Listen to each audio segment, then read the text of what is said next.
He was the king of rust, a man with over 500 classic cars and a dream yard people called the Field of Dreams. But then he started selling it all. One car after another, one memory at a time. It felt like the end of an era. For Mike Hall, star of Rust Valley Restorers, this wasn't just about cleaning out his lot. It was the collapse of everything he'd spent decades building. But as it turned out, selling the cars was just the beginning of the battle. What came next nearly destroyed everything: his garage, his dream, and the legacy he'd fought so hard to build. Before anyone knew Mike Hall as the dreadlocked car whisperer of Rust Valley, he was hanging off cliffs, literally. For 40 years, Mike worked in slope stabilization. And for 20 of those years, he ran his own company.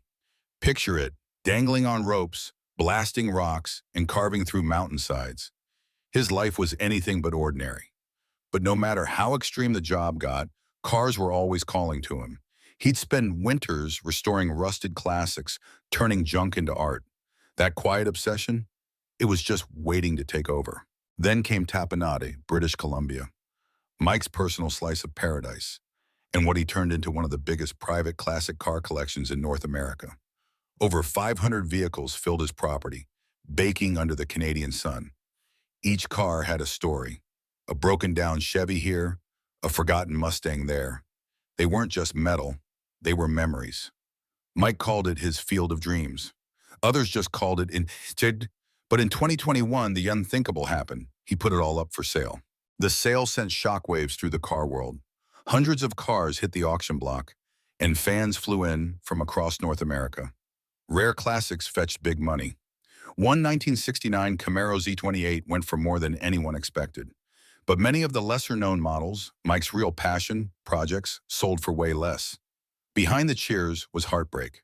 Every time a car left, it took a piece of Mike with it. Letting them go feels like cutting out a piece of my heart, he admitted through tears on season 4. You could hear it in his voice. He wasn't just selling cars. He was saying goodbye to a lifetime of dreams. So why sell? Simple. Time. Mike was in his 60s. He looked out over 500 cars and realized he'd never finish them all. I've gotten older, he said, and I don't want these cars just sitting there waiting. The math didn't lie. He needed to let go. He kept only about 50 of his favorites. The ones that still make me smile, he said. The money helped ease financial pressure, but it didn't fix the emotional toll. The yard was half empty, and that emptiness echoed. But if that felt like a loss, what came next would nearly end everything. Season 5 opened with a bombshell. Mike wasn't just fighting to save cars anymore. He was fighting to save the land. The very lot where Rust Bros Garage stood was suddenly at risk. The details were murky, but it involved legal issues and financial strain. What mattered was this: if he lost the land, the show was done. The garage, the builds, the crew, gone. In one moment, standing beside a half-finished Dodge Charger, Mike turned to the camera and said, "If we lose this land, Rust Bros won't be Rust Bros anymore." You could feel the weight in those words. As the pressure built, cracks started to show. Mike and his best friend Avery, usually a comedic duo, clashed. Hard. They fought over money, priorities, even parts. Avery was practical. Mike was emotional. Add in Mike's son Connor, pushing for modern builds, and you had a perfect storm. The tension made for gripping TV, but behind the scenes, it was real. The stress of losing everything was changing Mike. Fans wondered if he was okay. The fun-loving Rasta Blasta seemed more serious, more tired, and more isolated. Then, somehow, he pulled it off. The land was saved. The garage stayed open. Season 6 was green-lit, but how he did it? Still a mystery. Avery later hinted in an interview, Mike always finds a way out. But this time it was a battle. Rumors swirled. Was there a silent investor? A last-minute deal? No one knows.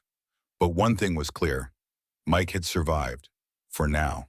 Even as everything else crumbled, the cars were always there. And some builds will go down in Rust Valley history, like the 1970 Dodge Coronet RT, ultra rare, insanely difficult to restore. Mike chased down era-specific parts from across North America. The restoration burned through thousands of dollars and countless hours. And yet, he kept going. Or the Pontiac GTO from season 2, a build so legendary it made the rounds at car shows. These weren't just projects, they were personal. But for every win, there was a heartbreak. The season 4 Chevy Nova was a stunner, but nobody wanted it. We poured our hearts into it, Avery said, but the market doesn't care. It's wild to think this all started by accident. Originally, producers approached Mike about a show on his rock-blasting career, but legal red tape shut that idea down. Just when the deal looked dead, the producers saw his field of cars. They instantly knew this was the show. Rust Valley Restorers premiered in 2018, and Mike, with his dreadlocks, oil-stained shirts, and brutal honesty, became an overnight sensation. The show gave him a platform, a following, and a legacy, but it also brought deadlines, money problems, and endless stress. He had to wear the same outfit for weeks to maintain continuity. "I could smell myself before the camera even rolled," he joked once. But behind the humor was a deeper question. Did the cameras help him or break him? Mike gave up hundreds of cars, nearly lost his land, and faced battles that fans will never fully see. But through it all, he stayed true to one thing, his love for the rust. Mike Hall doesn't build cars for profit. He builds them for love, for legacy, for that moment when steel, sweat, and memory become something more than just metal.